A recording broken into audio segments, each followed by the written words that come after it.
Although hibernation has been used on previous space efforts, this is the first time that men have been put into hibernation before departure. Why was this done? Hey, hello. And if you're new here, welcome to my channel. And as you can see from the title, today we're talking about 2001 A Space Odyssey. And we're going to talk about those three crew members that no one ever talks about. And I mean those three hibernating or sleeping crew members that we see on board the Discovery 1 ship because I have had suspicions for a while that there might be something strange going on with these three sleeping crew members. And I might have discovered one detail that gives us a clue about what is really going on with these three crew members. So let's take a look. Now, our first look at these three hibernating crew members comes when we see one of our astronauts, Frank Poole, running around that unusual set. You can see off to the side there are three cryopods. Well, actually, there are five, since our two astronauts, Frank and Dave, also use these cryopods as their beds. But notice there are three crew members basically asleep or hibernating, apparently for the long voyage.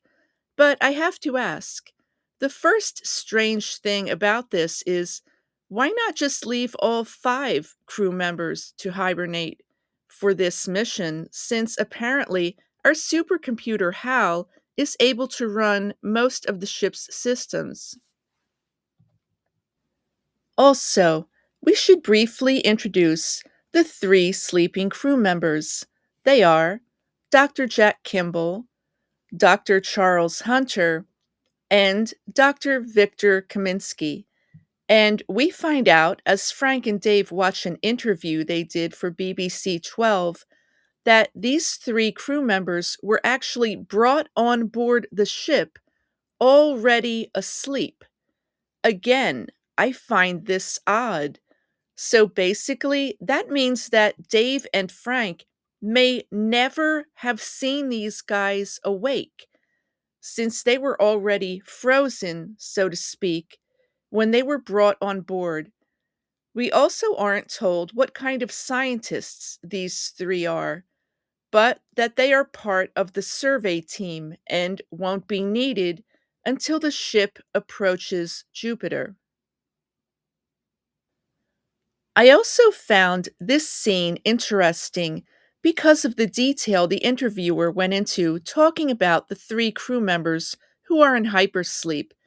And he asks Frank what it's like to be in hibernation. And he says it's exactly like being asleep, and that you have no sense of time, which I would imagine the two astronauts who are awake may deal with, since they are on a long space voyage and deal with isolation. But Frank also says they don't dream. Then we find out that the three crew members only breathe once a minute, and their heart beats three times a minute, which I'm already skeptical about, since actually being frozen in a cryopod with literal ice crystals on you would mean you're not breathing at all, but just being held at low temperature. So, are these monitors even giving accurate info? In fact, even when Hal gets interviewed here, literally the first question asked is about Hal's responsibility to look over the men who are in hibernation. It's like the hibernating crew are really being emphasized, even though we don't know that much about them. Of course, then Hal tells us that no 9000 computer has ever made a mistake or distorted information, and that they're incapable of error. And Frank tells us that Hal is basically the sixth member of the crew. In one of the stranger scenes involving the three sleeping crew members, we see Dave actually sketching them, doing some artwork, while Frank is sleeping. Then Dave is asked by Hal about what he was doing, and Hal asks to see the sketches. An odd request.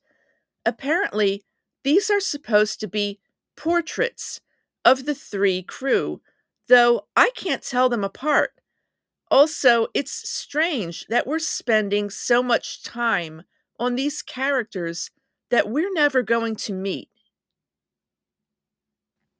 Also, I noticed something odd in the pod bay where those three pod ships are. Notice to the right, there are three spacesuits.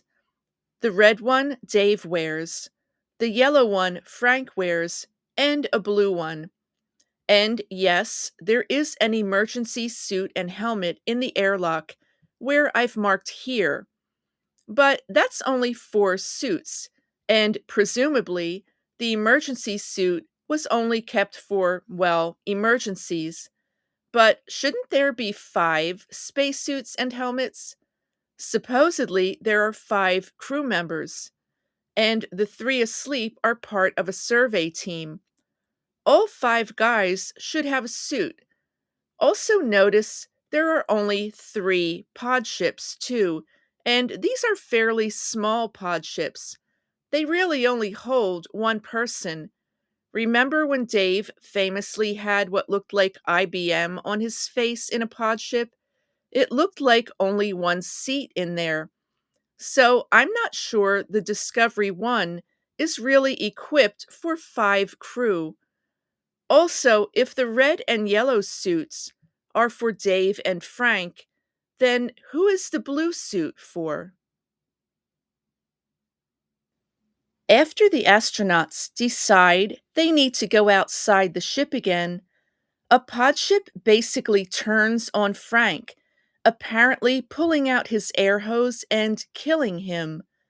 But as Dave is outside, retrieving Frank's body, Hal is now shutting down the life support functions of the three sleeping crew members in their cryopods.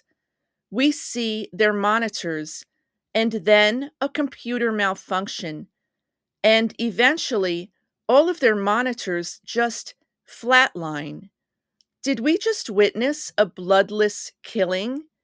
Perhaps it's fitting then that these pods look almost like coffins. But how are we supposed to feel about these three crew members being gone? I mean, we didn't really know them. So, to sum up, today we took a look at those three sleeping crew members who are apparently hibernating in those cryopods for the long voyage.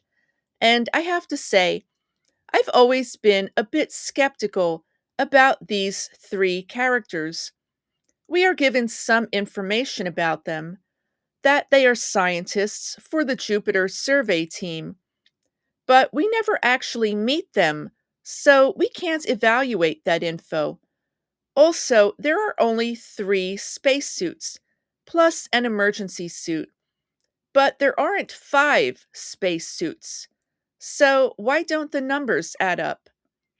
I can't help but think of the possibility that these three crew members were never meant to wake up. I mean, are they even alive? I'm not so sure. I know those control panel monitors show their heart rate and breathing, but we also know Hal can control the technology on board, as he did when he apparently sent a pod ship after Frank, and he can also manipulate information as he did in the chess game. Also, if you literally have ice crystals on you for months, I don't believe you could have a heartbeat. But perhaps the point is to gauge the audience reaction to the three crew having their life support shut down, because it's a bit hard to get emotional about three characters that we never really get to know. Well, that's my new video about those three hibernating crew members in 2001 A Space Odyssey. I hope you liked it. I'm working on something for next week, and I hope to have that up soon. And let me say a big thank you to my awesome comment section. I always like to hear about the details that you notice. Also, YouTube does now have this hype button on their mobile app, and if you click it, it does help smaller channels like mine. Of course, it always helps if you hit that subscribe button and like the video. But either way, my name is Shim. Thank you for spending time with me, and have a great day.